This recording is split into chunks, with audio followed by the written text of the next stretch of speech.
Hello and welcome to another edition of Should You Play, where we find out whether or not you should play Bioshock Infinite.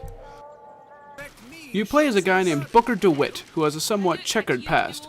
Your objective is to save some mysterious girl to settle some kind of debt.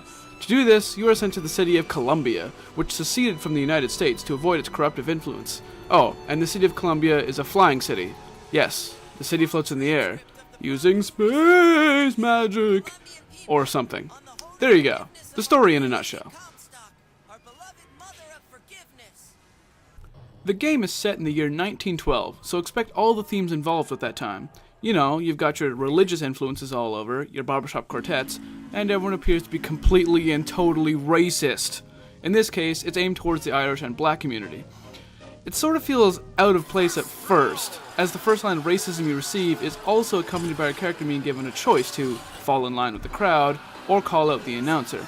You eventually get used to it, but it's no less offensive. That being said, once the game gets going, it all falls together, creating an authentic environment.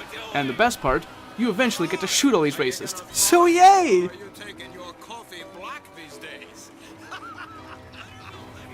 Bioshock plays just like your average first-person shooter. You have a gun, you can aim down the sights, and you put bullets in people.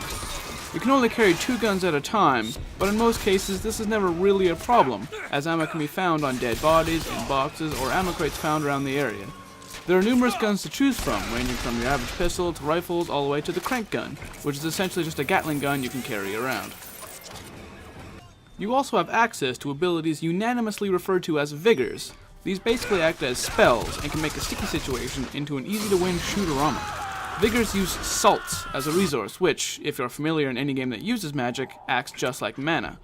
There are numerous vigors to be found throughout the game, such as fire or electricity, and interesting powers like Bucking Bronco, which allows you to toss people in the air, or Mustang, which allows you to charge to your enemies. Vigors can be upgraded to do even more fantastic things, but we'll leave it at that to avoid minor spoilers. And lastly, all of the bads you have to fight. You have your standard fare, in this case, police officers of Columbia for the first half of the game, or what amounts to your basic henchmen for the second half of the game. You do, of course, fight special bads, like crazy dudes who'd run around throwing fire at you, automated sentry turrets, a large robot-like construct called the Patriot, who drops the aforementioned crank gun, and then there's the Handyman, an older person who is placed in a giant robotic suit to extend their life. These guys are crazy aggressive, and the times where you do fight them is an ordeal and a half. In terms of the overall story, all I'll say is, pay attention to everything that's going on. The smallest little details, the things characters say or do. The reason I say this is based on the ending. While extremely satisfying if you understand it, it can be a little difficult to get if you aren't listening to everything the characters are saying along the journey. I'll leave it at that to avoid the dreaded spoiler. And that's it.